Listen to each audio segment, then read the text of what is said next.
Senhores telespectadores, por aquelas imagens que viram, já todos compreenderam onde estamos. Na Vila da Nazaré. Bem, eu sou suspeito porque eu andei aqui em pequenino e, de certo modo, esta terra é quase a minha terra, mas realmente acho que é uma das mais lindas povoações do litoral português. Há outras bonitas, sem dúvida, pois claro que a Ericeira também é bonita e aquelas da costa alentejana, mas esta Nazaré, vista aqui de cima, das arribas, o casario, a enorme praia, a Nazaré é uma maravilha. Além da paisagem, a Nazaré tem a história.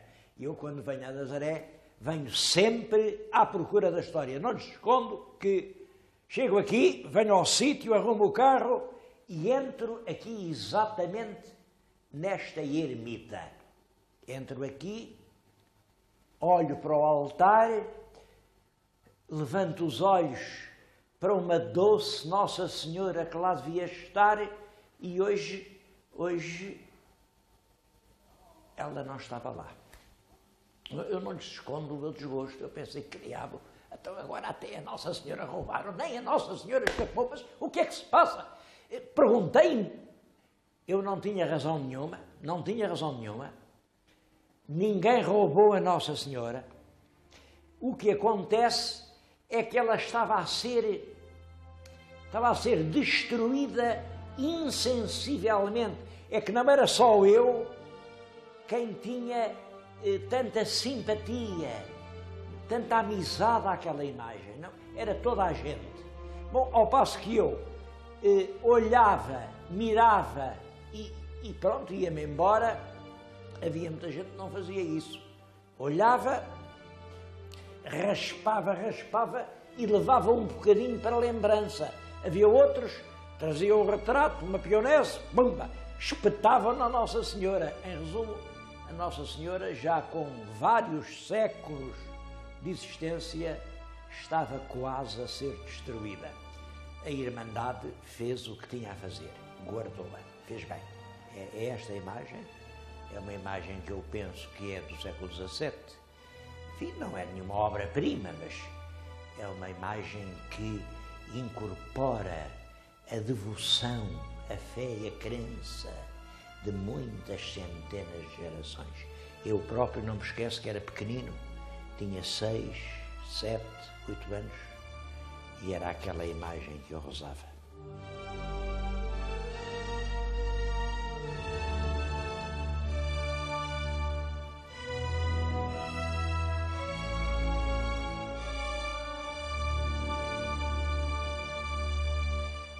Essa imagem da minha infância está hoje no museu, acabamos de a ver. É outra novidade da Nazaré, é o Museu de Arte Sacra. Abriu o ano passado e eu acho que foi um grande progresso. São peças que estavam no santuário, estavam guardadas, naturalmente, estavam escondidas e hoje toda a gente as pode ver. Claro que não é assim um grande museu, isto não é o Louvre, mas é um museu de coisas comoventes. Bom, a prata, isto são ainda peças de prata, é o que resta. Sabem que os franceses, quando passaram por aqui, saquearam e descrevaram 2 carros completamente carregados de toda a prata que se tinha acumulado. Isto é o que sobrou, que estava fora. Não deram por isto, mas há outras peças. Olhem, isto são chifres de elefante que vieram no século XVIII, portugueses ou nazarenos espalhados pelo mundo, devem ter caçado um belo elefante e disseram, pois o marfim é para a Senhora da Nazaré. Além, aquela casula, é uma casula indiana, foi oferecida por marinheiros que andavam embarcados na carreira das Índias. Para mim, a peça mais interessante, não diga mais bonita, mas a peça mais interessante deste museu é a que lhes vou mostrar a seguir. Esta pedra estava antigamente na Ermida da Memória e penso que é uma das mais antigas imagens da Senhora da Nazaré. Como sabem, a Nazaré é uma cidade da Galileia onde o menino Jesus nasceu. É a cidade do Natal, a cidade do presépio. E o que se vê aqui é realmente a Virgem com o menino ao colo, está provavelmente a amamentá-lo, e há mais 3 figuras, que são, com grande probabilidade, os Reis Magos. Portanto, isto é um presépio, Nossa Senhora do Presépio. Ninguém vê aqui nem o cavalo, nem o Dom Fuas Roupinho, nem o tal servo que era o diabo, nada disso aqui está. É a Senhora da Nazaré, a Virgem do Menino Jesus.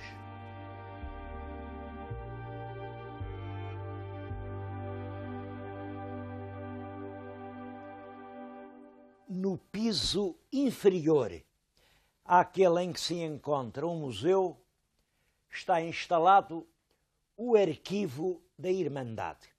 Eu queria dizer-lhes que este arquivo, que eu hoje visitei pela primeira vez, foi para mim uma completa surpresa. É um arquivo de uma extrema importância. Há aqui milhares de documentos. Tenho na minha frente, vejam, são documentos do século XVI, do século XVII, do século XVIII, que são relativos não é só à Irmandade da Nazaré, são relativos a toda a sociedade portuguesa desta época. Pois bem, nenhum só destes documentos está microfilmado. Nenhum só está copiado, está registado. Se houver aqui um desastre, isto tudo perde-se para sempre. Há peças tão importantes como eu tenho aqui um registro, foi um registro feito aqui pela Irmandade dos seus próprios documentos, começam nos inícios do século XVI, vêm aqui referidos documentos de Dom Manuel, de Dom João III, Dom Sebastião, dos Filipes, tudo isto, e são assuntos que não são puramente da Nazaré, são assuntos nacionais. E entre eles, queria-lhes falar de um livro que eu acho que é uma vergonha para os portugueses nunca o terem publicado. Está na minha frente, são 2 volumes, 2 belos volumes, manuscritos, e também eles nunca foram copiados, nunca foram... Estão aqui. São exemplares absolutamente únicos. Sabem o que isto é? Isto é uma espécie de História da Nazaré, escrita em 1841 pelo ermitão da Real Capela, quer dizer, era um padre que estava aqui, tinha um nome, era José de Almeida Salazar. O padre José Salazar, que era um escritor razoável, dedicou-se a escrever a história da Nazaré. Mas uma história a que não falta graça. Vou-lhes contar, por exemplo, este episódio. É um pequeno episódio. Trata-se das invasões francesas. Os franceses são finalmente expulsos do forte, vão a fugir por essas ruas. Agora vejam o que acontece. Vinha outro francês fugindo por umas travessas que tinham uns arcos junto à praça do terreiro deste sítio, e estava a uma das janelas, junto ao dito arco, uma senhora chamada Dona Ana, filha do cirurgião Joaquim de Oliveira. E esta, pegando de um vaso de flores que ali tinha, atirou com força sobre o inimigo e, dando-lhe nas costas, caiu o soldado sem sentidos em terra. Descendo a dita senhora para acabar de o matar, sucedeu passar ao mesmo tempo ali outro soldado francês que pegou nela e a levou consigo para o forte, com tanta felicidade que não encontrou ninguém no caminho que lhe disputasse a fuga. Bom, outra história que conta aqui é da moça que durante a dominação francesa era uma moça muito bonita, muito bonita. E todos os soldados franceses andavam atrás dela. E ela dava sorte, dizia que sim e tal, e marcava encontro à noite no Soberco. Bom, vocês deviam ver o que era o Soberco para perceber o que isto é. O Soberco é assim uma crista, de um lado fica o terreiro da vila e do outro lado fica a falésia pavorosa que atira até ao mar. E ela lá os convencia a irem até ao Soberco e dizia que sim, que talvez, que à noite no Soberco, não sei o quê, e em suma levava os namorados ao Soberco. E os pobres dos franceses começavam a sonhar com ela, mas quando davam por si já estavam no outro mundo. Ela com um golpe, o francês ia lá parar abaixo. Essa rapariga ficou célebre como heroína da resistência. O que é espantoso é que este livro, com toda esta história, pormenores absolutamente inéditos, com um estilo corrente, ainda hoje perfeitamente legível, se encontra aqui, neste estado, e ninguém ainda tenha aparecido para o editar. Eu estou-me a lembrar do nosso poeta António Nobre, que é dos editores do meu país estranho, que é deles que não sabem editar.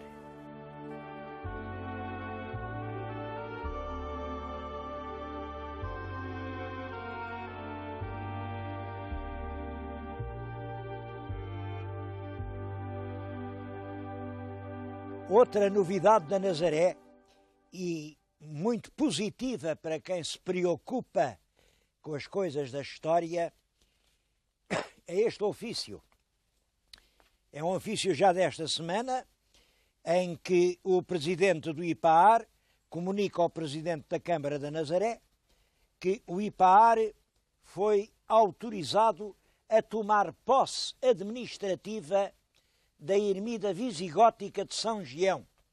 Bom, a data, como veem, é já desta semana, estamos em 97, é um passo a mais num caminho que se vem a arrastar há mais de 30 anos.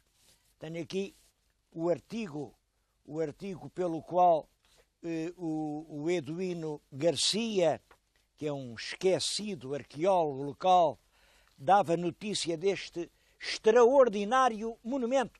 Extraordinário por isto. Em Portugal são raríssimas as coisas visigóticas. Que eu saiba, há 3 monumentos visigóticos. É realmente a Sé da Idanha, que é o mais importante de todos. Há aquela joia que é São Frutuoso de Montélios, ao pé de Braga, e há São Pedro Balsemão, na região de Lamego. E pronto. Julgava-se que para sul não havia nada.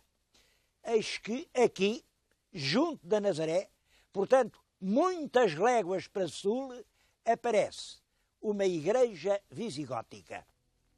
Estava transformada em palheiro, foi muito difícil limpar isto, consolidar o que estão a ver. Isto foi tudo agora especado pelo IPAAR há 2 anos, ou pouco mais, porque tudo isto ameaçava a ruína. Bom, mas isto já é meio caminho andado. Quer dizer que estamos a fazer alguma coisa no sentido de não deixar destruir esta joia visigótica. Bom, os meus telespectadores, que sabem muito bem que o valor relativo das coisas, pensam, mas então que importância tem lá isso dos visigodos? A gente olha para isso, parece um palheiro, já está, tem telhado, não tem nada, que importância tem os visigodos? Bom, é que a questão é exatamente essa. A importância dos visigodos na história portuguesa é esta. Vou tentar, em 2 palavras, resumir. Como sabem, o nosso país foi colonizado e aculturado inteiramente pelos romanos.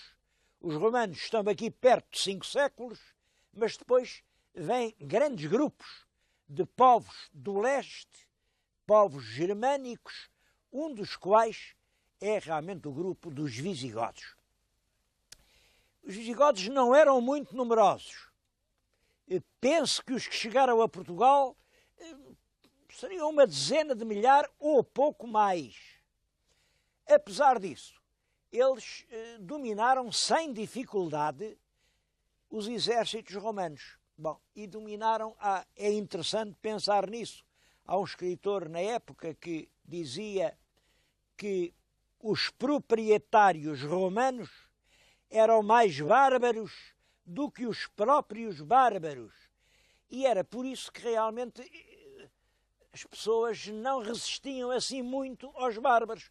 Os meus telespectadores, eu não sei, já uma vez lhes contei aquela fábula do ladrão e do burro, e o rico avarento com um burro carregadíssimo de moedas de ouro, e vêm lá os ladrões.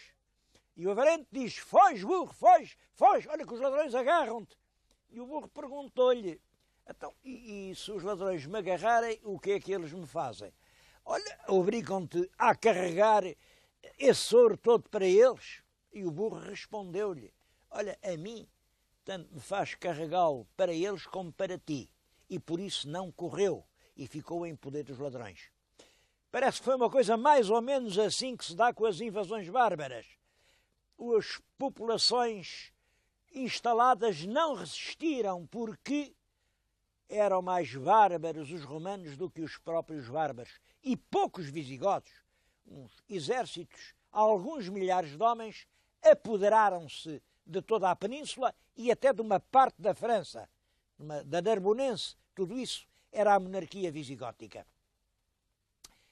Ora, isso tem importância, eles pouco fizeram, como veem, há hoje meia dúzia de capelas em Portugal, simplesmente são os visigodos a origem da nobreza portuguesa.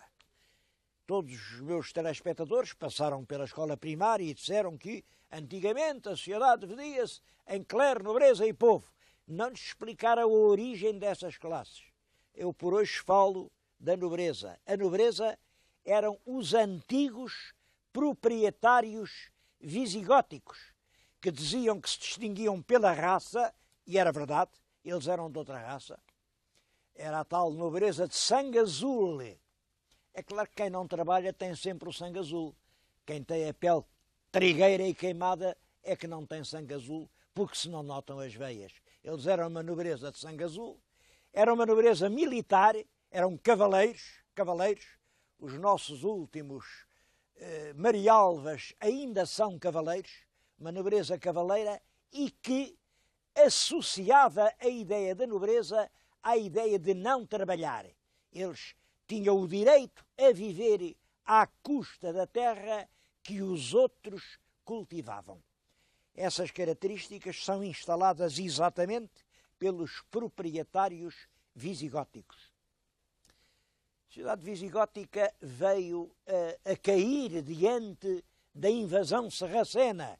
Ela durou, posso lhe dizer, 2 séculos. O século VI e o século VII são séculos de monarquia visigótica. Mas depois aconteceu isso. Nessa altura vêm lá os mouros e os lavradores, os camponeses, voltaram a pôr a mesma questão. Tanto lhes fazia estarem a trabalhar para os seus amos visigodos como para os seus amos sarracenos. Trabalhar por trabalhar, tudo era trabalhador. Bom, e como sabem, no ano de 711, os exércitos muçulmanos atravessaram o Estreito de Gibraltar. Tem aqui um quadro ingênuo e encantador. Mostra a Batalha de Guadalete. Foi quando os mouros e os cristãos se encontraram, os cristãos foram derrotados, e o que vem aqui é nem mais nem menos que o rei Rodrigo, já vencido, a despir o seu fatinho de rei, olha a coroa que está no chão, e a pôr um fato de mendigo para fugir da batalha, levando consigo um tesouro. Está ali o rei Rodrigo a esconder o tesouro. O tesouro era a imagenzinha da Senhora da Nazaré. O pobre rei Dom Rodrigo caminhou, até que chegou a um sítio onde a terra acaba e o mar começa. E aí escondeu a sua imagem. Há lá uma gruta e ele meteu-a lá muito bem metida. É essa a origem da lenda do milagre da Nazaré. Devo dizer que nessa altura tudo era milagres. Era o tempo dos prodígios. A gente em todos os livros, em todas as situações, acha milagres. Vou contar alguns que não estão hoje bem lembrados. Certo sábado, estava a ser um sol magnífico, como hoje. 16 caçadores de Lisboa foram até ao Algarve para fazer uma caçada. Imaginem que eles caçaram um veado magnífico. Bom, mas era sábado. E no sábado não se deve comer carne em honra de Nossa Senhora Santa Maria. O que é que os caçadores estavam com muita fome? Dos 16, 8 disseram, quer lá saber, esfolaram o veado e comeram o veado. Os outros 8 disseram, não, hoje é dia de guarda, não provamos carne, em honra da Senhora Santa Maria. Olha, palavras não eram ditas, cai ali a morama toda em cima dos caçadores. Dos 16, estão a ver o que aconteceu. Os 8 tinham comido carne, mataram-nos todos. Os 8 que tinham feito jejum, salvaram-se todos. Outro prodígio que se contava nessa altura era o dos frades de Monsaraz. Os frades estavam lá, coitadinhos, não tinham nada que comer, mas havia ali umas cabras montesas que, apesar de selvagens, se deixavam ordenhar. E os frades viviam do leite daquelas cabras montesas. Mas havia lá um frade, não se contentou com o leite. As cabras, além de leite, têm cabritos. Pois foi um maroto de um frade, esfolou um cabrito, assou-o e comeu-o. Resultado, as cabras nunca mais lá foram. E os frades tiveram que mudar dali por culpa do tal frade que tinha comido o cabrito. Era o tempo dos prodígios e aqui também aconteceu um prodígio, um grande prodígio. Vinha um cavaleiro à caça, era o Dom Fuas Roupinho, almirante do Dom Afonso Henriques. E ele cavalgava a rédea solta atrás de uma corça que se levantou no mato. A corça veio direta àquela pontinha e lançou-se sobre o mar. O cavalo já ia também a saltar, quando o cavaleiro disse, valha-me Santa Maria. E como a Santa Maria estava lá realmente escondida no buraco onde o rei Rodrigo a tinha metido, a Santa Maria valeu-lhe, o cavalo estacou e o cavaleiro salvou a vida. Como é que, eu agora faço uma pergunta, Senhora da Nazaré quer só dizer isto, a Senhora que amamenta, a Senhora do presépio, a Virgem do Menino Jesus.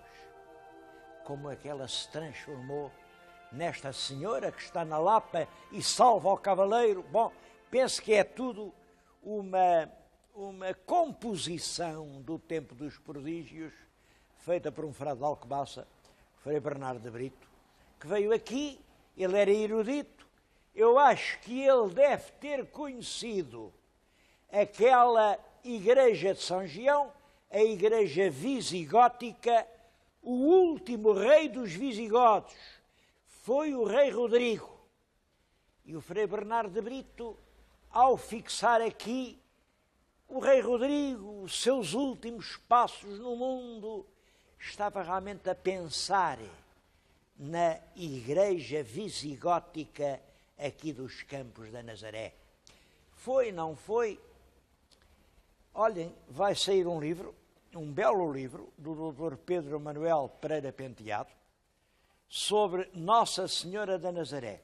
É um livro erudito, um livro extremamente bem investigado, em que conta, até tem aqui o retrato do tal Frei Bernardo de Brito.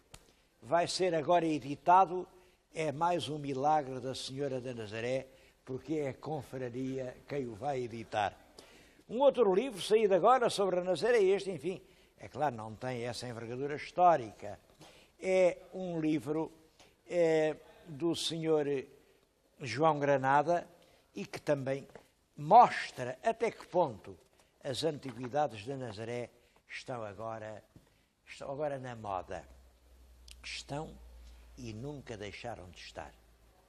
Porque desde que ali, onde a terra acaba e o mar começa, erigiram a pequena ermida em honra da Senhora da Nazaré, da Senhora do Presépio, até hoje que continua o culto do milagre de Dom Fuas Roupinho. Durante o espaço de muitos séculos, a fama desse prodígio nunca foi interrompida.